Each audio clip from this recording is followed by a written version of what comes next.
Hello everyone.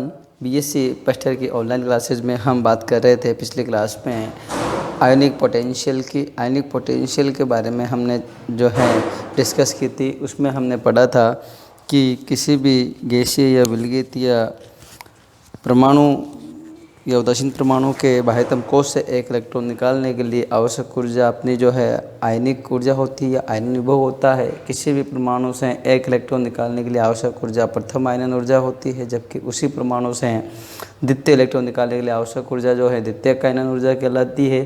फिर हमने कहा था कि द्वितीयक आयनन ऊर्जा जो है सदैव प्रथम आयनन ऊर्जा से अधिक होगी।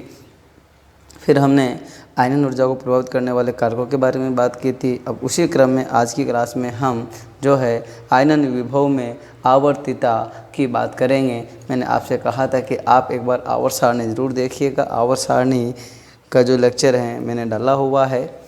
अब देखो, हम आवर्त सारणी में बात करते हैं वर्ग में और आवर्त में। वर्ग कौन सा कहलाता है? जो वर्टिकल लाइन आपकी होती है, जो खड़ी लाइनें होती है, वो आपका वर्ग कहलाता है किसी भी आवर्त सारणी का। तो इन ग्रुप्स वर्ग में ऊपर से नीचे जाने पर कोषों की संख्या बढ़ जाती है एवं बाह्यतम कोष के इलेक्ट्रॉन्स की नाभिक से दूरी बढ़ जाने से इन इलेक्ट्रॉन्स पर नाभिकीय आकर्षण कम हो जाता है एवं बाह्यतम कोष के इलेक्ट्रॉन्स को निष्कासित करने के लिए हमें कम ऊर्जा की आवश्यकता होगी।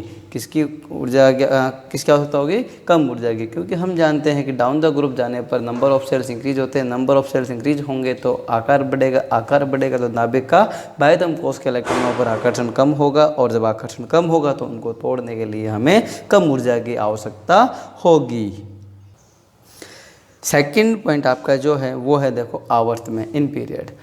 आवर्त जो आपकी हॉरिजेंटल लाइन जो होती है वो आपकी क्या कहलाती है? आवर्त। तो एक आवर्त में ये साइड बाईं होती है, ये साइड दाईं होती है। तो बाएं से दाएं जाने पर, आवर्त में बाएं से दाएं जाने पर जेड इफेक्ट का मान बढ़ता है। अतः बाह्यतम कोष के इलेक्ट्रॉन्स पर नाभिकीय आकर्षण बढ़ जाने के कारण इन इलेक्ट्रॉन्स को निष्कासित करने के लिए अधिक ऊर्जा की आवश्यकता होती है। यही कारण है कि आवर्त में बाएं से दाएं जाने पर आयनन ऊर्जा या आईपी का मान बढ़ जाता है। तो हम मोटा मोटी एक बात कह सकते हैं कि आवर्त सारणी में एक आवर्त में बाएं से दाएं जाने पर जो है परमाणु आकार में कमी होने के कारण आयनन ऊर्जा का मान बढ़ता है, जबकि एक वर्ग में ऊपर से नीचे जाने पर सदैव जो है आपका आयनन ऊर्जा का मान घटता है।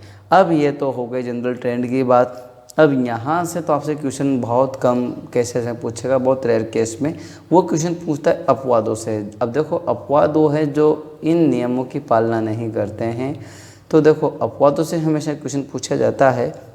हम बात कर लेते हैं एक्सेप्शन जो है जिस ये पालन नहीं करते हैं, वो उदाहरण हम देकर समझ लेते हैं।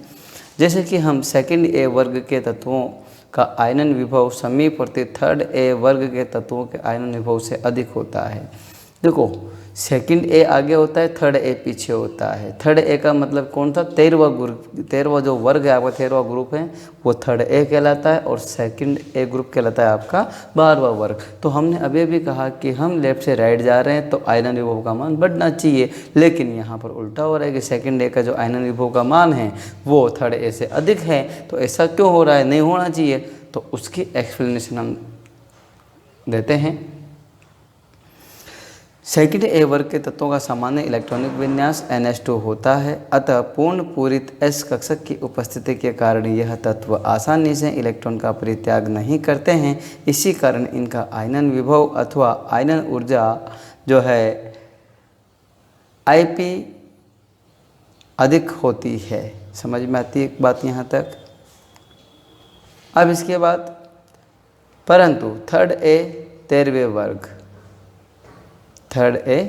वर्ग के तत्वों का सामान्य इलेक्ट्रॉनिक विन्यास NH2 NP1 होता है। अतः यह तत्व आसानी से एक इलेक्ट्रॉन जो NP1 कोष में उपस्थित हैं त्याग देते हैं। अतः इनका IP कम हो जाता है।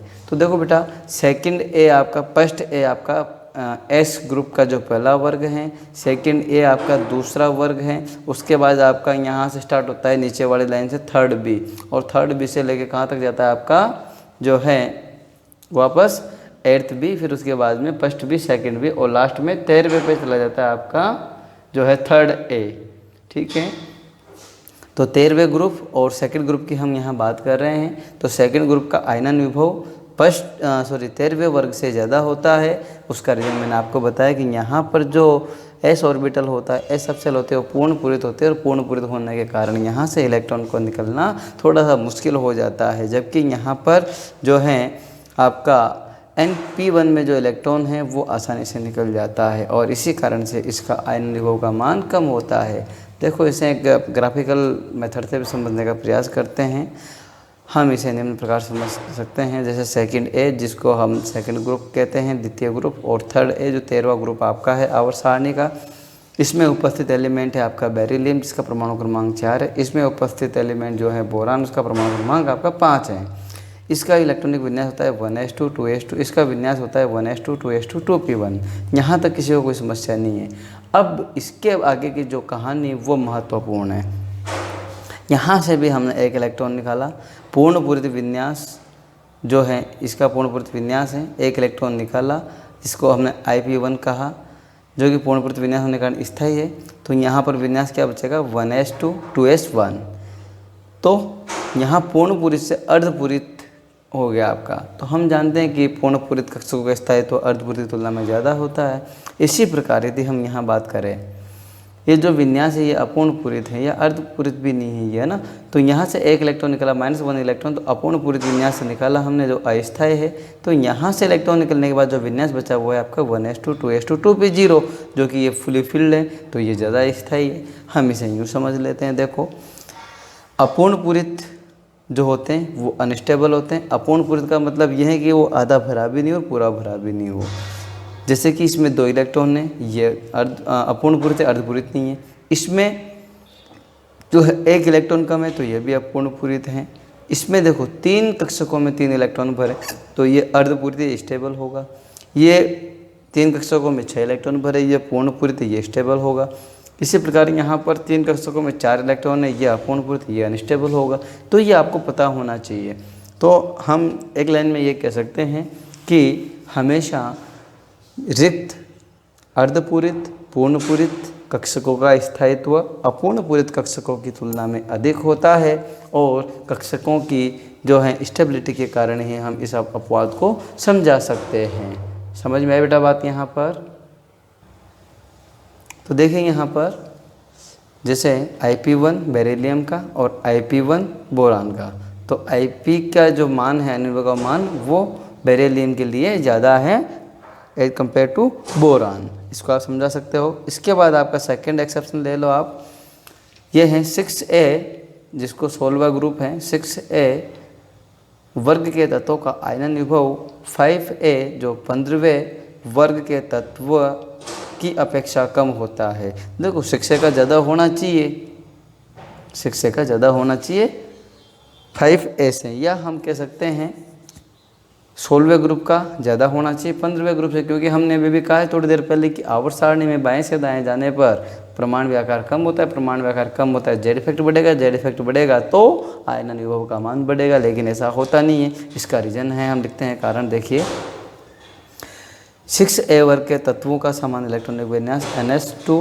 Np4 होता है, अतः यह तत्व आसानी से एक इलेक्ट्रॉन त्याग कर अपेक्षाकृत अधिक स्थायी इलेक्ट्रॉनिक विन्यास NH2 Np3 ग्रहण कर लेते हैं। इस कारण से इनका IP का मान जो है कम होता है। जैसे कि आपका ऑक्सीजन किस में आता है, ऑक्सीजन आता है आपका 16वें ग्रुप में, ऑक्सीजन फैमिली। तो यहाँ पर इसका विन्यास है 2s2 2p4, ठीक है। यहाँ पर एनर्जी दी हमने थोड़ी सी, 1 इलेक्ट्रॉन निकला और O+ जो बनेगा इसका, तो वो 2s2 2p3 और 1 इलेक्ट्रॉन निकल गया। तो इसका जो विन्यास है ये अर्धपूरित है, ये अपूर्ण पूरित है। तो पूर्ण पूरित विन्यास या अर्धपूरित विन्यास हमने कहा स्टेबल होता है, इसी कारण से ये इलेक्ट्रॉन आसानी से त्याग देता है। 2nd केस में बात करें, परंतु 5A वर्ग के तत्व NH2 Np3 इलेक्ट्रॉनिक विन्यास के कारण आसानी से इलेक्ट्रॉन का परित्याग नहीं करते हैं एवं इनका आयनन विभव का मान अपेक्षाकृत अधिक होता है। बात समझ में आती है यहाँ तक? जैसे कि आपका ये नाइट्रोजन और इसका अर्धपूरित विन्यास जो है कि स्टेबल है, यहाँ पर 2p3 है, ये अर्धपूरित है। ये तो फुली फिल्ड है, इनसे तो कोई मतलब नहीं, लेकिन जो लास्ट आपके आउटर मोस्ट सेल है ये अर्धपूरित है। एक इलेक्ट्रॉन निकालेंगे तो एनर्जी ज़्यादा देनी पड़ेगी, और निकलने के पश्चात में जो विन्यास होगा वो अपूर्ण पूरित होगा, जो कि अनस्टेबल है। तो स्टेबिलिटी से अनस्टेबिलिटी की तरफ कभी भी जो है मोमेंट नहीं होता है। तो यहाँ हम कह सकते हैं कि IP1 नाइट्रोजन के लिए ज़्यादा होगा एज कम्पेयर टू ऑक्सीजन। ठीक है, ये समझ में आती है बात यहाँ पर। अगला जो है एक्सेप्शन अपन ले लेते हैं यहाँ पर।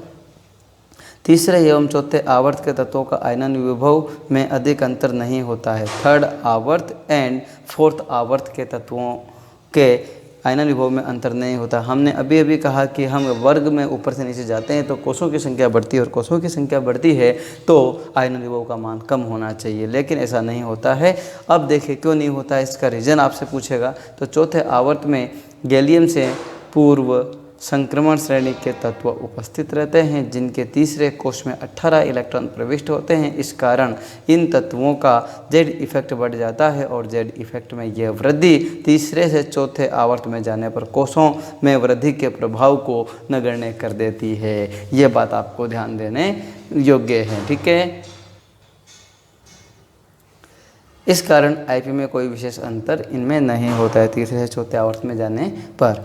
अब चौथा जो आपका देखिए यहाँ पर, एक और आपका अपवाद है। छठे आवर्त के तत्वों का आयनन विभव पांचवें आवर्त के तत्वों की अपेक्षा कुछ अधिक होता है, जिसपे होना नहीं चाहिए। अब इसका कारण लेंथेनाइट संकुचन जो आप पढ़ते आ रहे हो कारण है।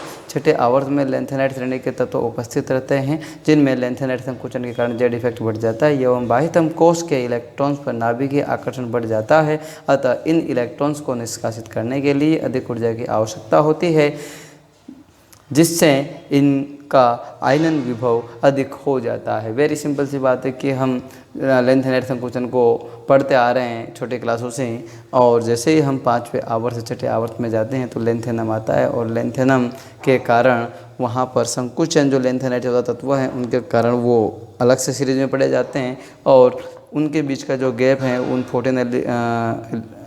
14 जो एलिमेंट्स हैं उनके द्वारा वहाँ पर 14 प्रोटॉन एक्स्ट्रा उसमें ऐड हो जाते हैं, और एक जेड इफेक्ट का मान जो है अधिक हो जाता है, और जेड इफेक्ट का मान अत्यधिक हो जाने के कारण उसके परमाणुवीय आकार में कमी होती है, और परमाणुवीय आकार में कमी होने के कारण ही उसका जो है आयनन विभव का मान अधिक हो जाता है। तो बच्चों आज की क्लास में इतना ही। नेक्स्ट क्लास में हम पढ़ेंगे आयनन विभव के निर्धारण की विधियाँ। ठीक है, तो यहाँ तक आप सब लोग कंप्लीट कर लीजिएगा। Thank you.